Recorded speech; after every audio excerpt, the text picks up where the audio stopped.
Funding for the Hinckley Report is made possible in part by the Cleone Peterson Eccles Endowment Fund. Tonight on the Hinckley Report, lawmakers waste no time tackling difficult issues as the 2024 legislative session kicks off. The governor outlines his priorities in a wide-ranging State of the State. And our panel looks at the impacts the first Republican presidential primaries will have on Utah.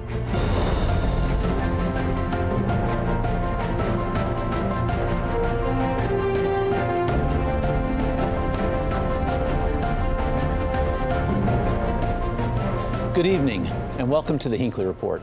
I'm Jason Perry, director of the Hinckley Institute of Politics.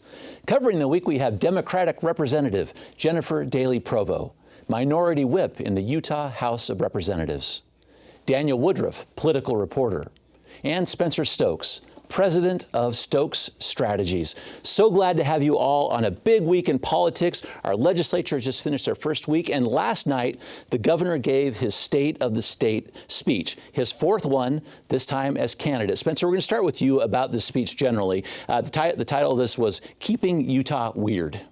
Well, you know, I'm grateful to live in a state where we have some vision. I think all three leaders, the president, the speaker, and the governor, tied back into the legacy of the folks who have come before us. And I think this was no different. I think his speech was great. I mean, it was great for the television audience. A lot of the people in the chamber may have thought, you know, this is a little more fluff than we've had in the past. But, you know, he covered the important stuff: water, housing.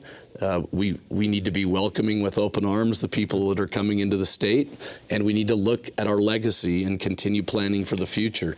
And that was great. Yeah. Daniel, as Spencer just said, he did get to some of the things that he would say, he used the word peculiar a little bit. There are unique demographics and unique approaches to the state of Utah that he tried to channel in this speech that did lead to some of his priorities. That's right. And I think, you know, he made a joke about growth. He talked about it would be nice to build a wall around Utah and make California pay for it, but he said that's not possible and Utah is growing. And he brought up housing as one critical element that he feels is probably the biggest issue in the state right now, and that is the ability of Utahns, especially younger Utahns, to afford and attain housing. And he highlighted a proposal that he put out in December, which is to build a number of starter homes for Utahns to get into in lieu of living in their parents' basement. Mm-hmm. I want to show this clip of the speech last night from Governor Cox, and the Democratic response that came after this did touch the same issue. But Representative, after we see this clip, I want to get your perspective on it. That is why I have proposed the Utah First Homes program with the audacious goal to build 35,000 starter homes in the next 5 years. While we need more of everything, my focus is on affordable, attainable, single-family, owner-occupied detached housing. Most of us grew up or started our own families in a 1,300 square foot home. Our kids and grandkids are desperate for that same opportunity. The greatest generation did this after World War II, and we can do it again. Representative.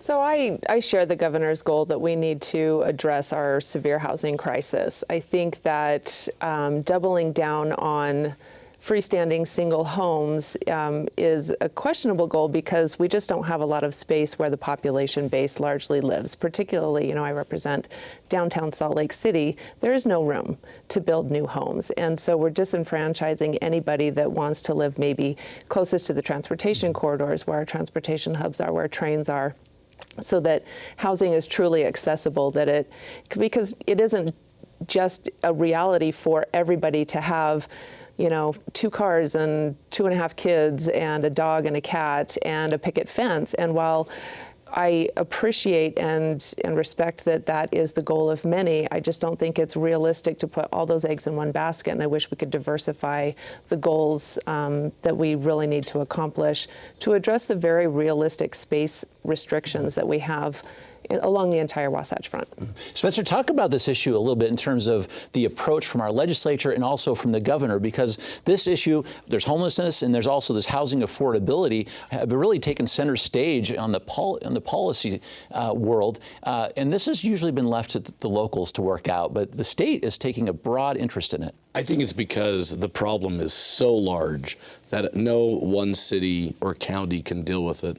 I mean, the goal is certainly laudable, and I lived and was a county commissioner in a county where we had these starter homes. Washington Terrace is basically, that was the housing after World War II. We just don't have the land.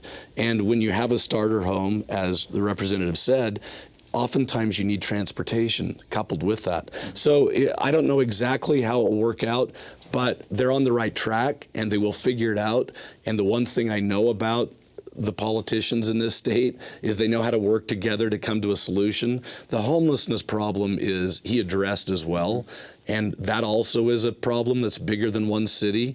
And most people don't see that. I mean, if you look around the state, it hasn't been a problem really in Utah County, some in Weber County, not so much in Davis, but Salt Lake City has bared the brunt of that problem. And you've seen the mayor, Mayor Mendenhall, and our city and state fathers work together on that. I want to talk about some of the pieces of this speech, Daniel, because the governor took the opportunity to mention a few of his colleagues in his speech, which I think was interesting, some call-outs to certain members, including some who were leaving. But put that in perspective for someone who's running for office and he has some challenges inside his own party. Well, I think it's interesting that he has two challengers sitting in the legislature, right? You have Representative Phil Lyman, who's a Republican, inter-party challenge of Governor Cox, and then you have Representative Brian King, a Democrat, who's challenging him on the other side. And I think, the governor has to weave a needle through a very particular hole of, making sure that he's still the governor, but he's also a candidate. And he wants to essentially ask voters, I want 4 more years. And so it's interesting and maybe a little awkward, right, when you're in there. I know that afterwards, Representative King took maybe a shot at the governor and was quoted as saying he found the speech weird in the sense that he felt the governor was putting forward this idea of Utah working together while at the same time putting forward proposals this legislative session that Representative King finds divisive and unnecessary. Maybe talk about that just a moment, too, because it's interesting because Brian King did get a shout out, as did Phil Lyman. I think the governor said he loves them both. He did, and I think that he tried really hard to thread through this tenor of acceptance and love, and we're all on the same team ultimately, as sort of an underlying theme in his speech.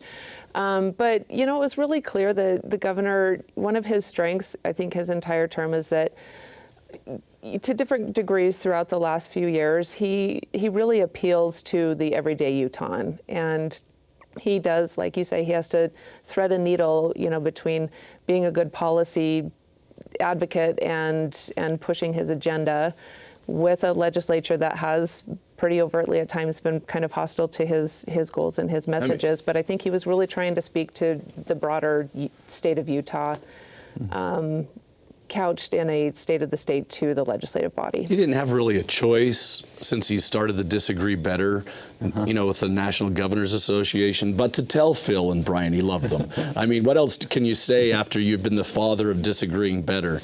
I don't know how sincere it might have been, but he did say he loved them. Yeah. It leads well into some of these very difficult issues we're seeing with the legislative session. He talked about prior successes that he saw on issues like diversity, on transgender issues. He talked about some of those. But Daniel, let's talk about some of the bills we saw this past week, because it's very interesting. We used to see sometimes in the past some controversial bills would sort of wait till the end, where maybe there's not as much chance for public comment or input from others. But this time, right out of the gate, this week, or day number 4, we saw some pretty big controversial issues come forward. And this really is by design, so that it's not looming over the heads of lawmakers as they go through the session. And really, if you think back 2 sessions ago in 2022, when we saw on the final night of the session the bill dealing with transgender teens competing in sports, that really ended the session on an incredibly sour note for a lot of people. The next year, they came out of the gate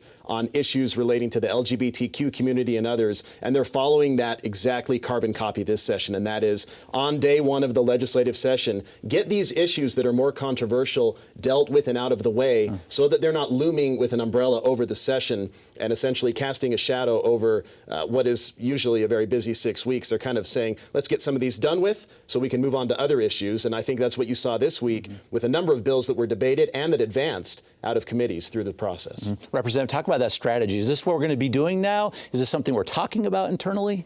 Well, so it sounds like Daniel said that this is a model that legislative leadership found worked well for the kind of session that they were hoping for last year. And they did. We dealt with some really controversial, hard issues right off the bat. And, I think that there's a belief that it was better off because, maybe we would just forget the bad things and move on. And we did. I wouldn't say we forgot them, but we did, as a matter of business in a short session, we had to move on and continue to deal with the good work of good government. But that doesn't, I don't think we should allow that to erase the fact that we are still rushing through incredibly substantive, deeply impactful legislation that is very controversial in a hurry. And then expecting everybody to have a kumbaya and say, well, let's just get past that and move on. And it's not okay to say on these deeply divisive issues to say, well, it's done, it's time to move on. We need to be more deliberative and careful. And but we still have to do all the good work that we have to do, because there are still a lot of good bills that are, for all intents and purposes, consensus issues. I think leaders were tired of hearing the criticism that these controversial bills were rushed through at the last minute when the general public wasn't paying attention at 10 p.m. on the last night of the session. And I think this is going to be, you're going to see this happen now and forevermore, that they're going to, if a member of the body has something that's difficult and controversial, leadership is going to encourage them to get it ready and have it go through interim so that it starts right at the beginning of the session and ends so that they don't have to deal with this criticism of this happened in the middle of the night. I want to get to a couple of those bills, to your good points right there. Daniel, let's start with one. House Bill 261. This is Equal Opportunity Initiatives by Representative Katie Hall, a Republican from Davis and Weber County. This is getting to our DEI offices, like almost 2 hours worth of public debate on this one. Talk about this bill just a little bit, because it was a unanimous bipartisan vote, 12-2 Democrats, I say, two Democrats, the unanimous in the Republican Party. Very controversial, very impactful. And it's been talked about now for a while, right? This is an example of an issue that's been percolating for a bit. Governor Cox talked about this issue in his news conference a little bit ago, but essentially changing the way higher education particularly deals with diversity, equity, and inclusion initiatives. And basically, as I've read the bill and reports on it, making sure that there is no preference given one way or the other. And I think when Governor Cox mentioned this in his news conference and actually called efforts like this evil, I think you could see that there was a great effort by Republicans to do something on this issue, whereas last year when bills were proposed to either dismantle DEI offices or change them, they were not successful. And so it's interesting that the public at least, I shouldn't say public, maybe the political will among Republicans is now to the point that they've got this thing they're coalescing around. Obviously, they support it. Democrats do not. But it moved and advanced, and it's one of those issues that is going to move quickly, I think, in the next little bit. Representative, the vote was 12-2, 2 Democrats voting against it. There's a lot of conversation in this bill about differential treatment. That seems to be what people are trying to get to a little bit in this. Some are saying that these DEI offices are providing differential treatment for some students, and the Republicans are sort of saying, no, this opens it up so there isn't differential treatment. So I think it would be a mistake to not at first off recognize that we've had differential treatment by class, gender, race, ethnicity throughout our nation's history. That, when we go way back to the civil rights movement and before. And looking at programming that says, hey, despite our best efforts, there are still communities that are being left behind that are underrepresented, and maybe that's not leading to the best outcomes. That is the heart of DEI. programming. And to say that that is not necessary when we can prove that certain communities are still underrepresented in many spaces, especially in higher ed and leadership positions in our state, then I think that the stated goal of the legislation doesn't address what is the reality and what is the goal of DEI. What I have deepest concern about is that there has been no audit to say that DEI program is working or not working. And I was not in the committee because I don't sit on that committee, but I've listened to testimony and I've had a lot of conversations about what did occur in the Education Committee. And what I heard was every time a concern was brought up and, is what if this happens? What if this changes? And to every single question, the bill sponsor said, no, that won't change. Nothing will happen. And so if there's no change that is created by the bill, then why do we need a bill? And so I think that the way that it's being presented, what actually is going to happen is disingenuous and disconnected from the conversation. And I'm frustrated that the actual impact of this kind of legislation is being minimized in the conversations. Spencer, go ahead and respond to that and bring into this another component of this bill, which was getting rid of diversity statements generally, not just in higher ed, but we have a public ed aspect of this. Well, as everybody on the panel knows, that it's usually the worst case scenario that starts the fight. And Senator Johnson last year was the one that brought it to the forefront and made it public. Representative Hall has picked up that gauntlet this year. So there's been a lot of discussion during the interim about this, and this just cuts at people in the state wanting to maintain and hold on to the long-standing traditions that we've held in this state, and they don't want any of these influences of the rest of the country coming in here. And the statements.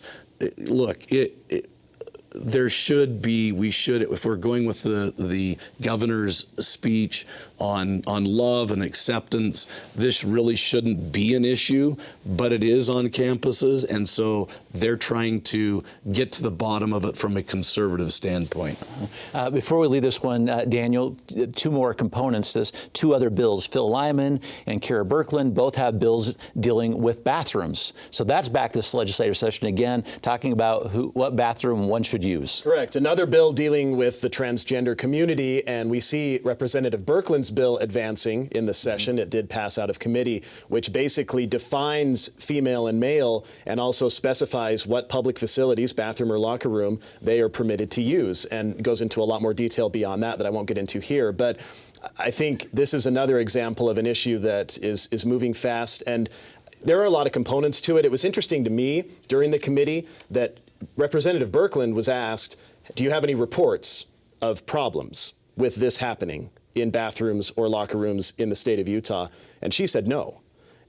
Republicans have come to her defense saying, well, we legislate against potential problems, and that's what we're trying to do.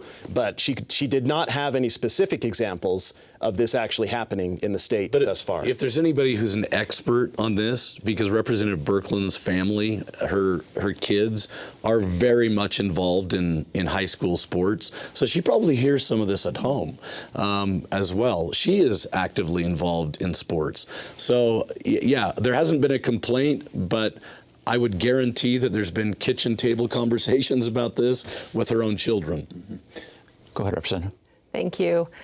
So I have really deep concerns about this because we're talking about legislating a very basic human need. And what we did hear in testimony on that bill was that transgender kids are, having to go to their doctors with UTIs because they refuse to go to the bathroom, because even without the legislation, they already feel disenfranchised and frightened and being intimidated. And so I think that this only exacerbates a difficult reality for very vulnerable children.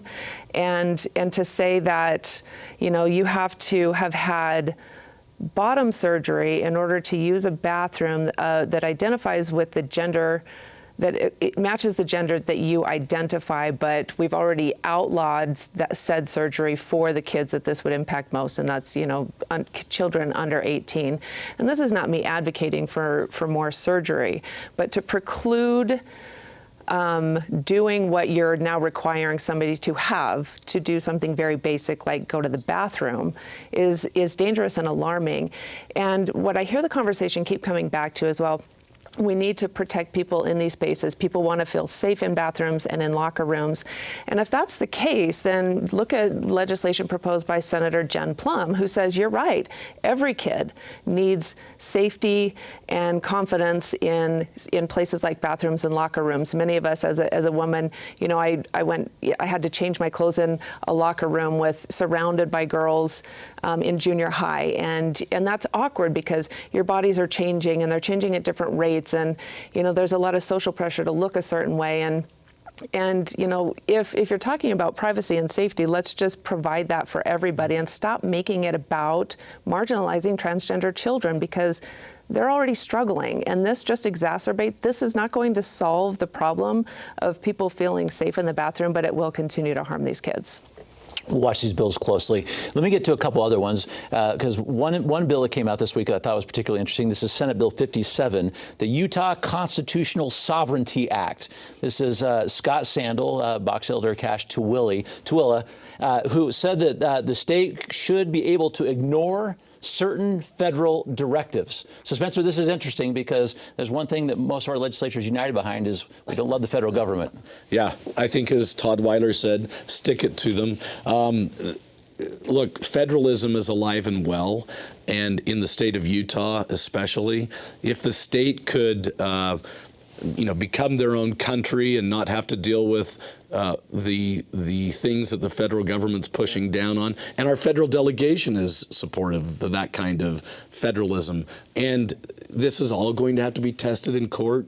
Yeah. And, who knows how this will end, but I could see that passing rapidly through the session. This one is so interesting. And so this is how it works. If there's a rule, a law, a regulation, presidential act that the legislature is concerned about, they can go to the speaker, the president, they can craft a concurrent resolution that then gets signed by the governor for his buy-in. And that would be a procedure to push back on the federal government. With that background, Daniel, I just want to give this interesting comment from Todd Weiler. Maybe it gives you the full flavor of where the legislature is on this one.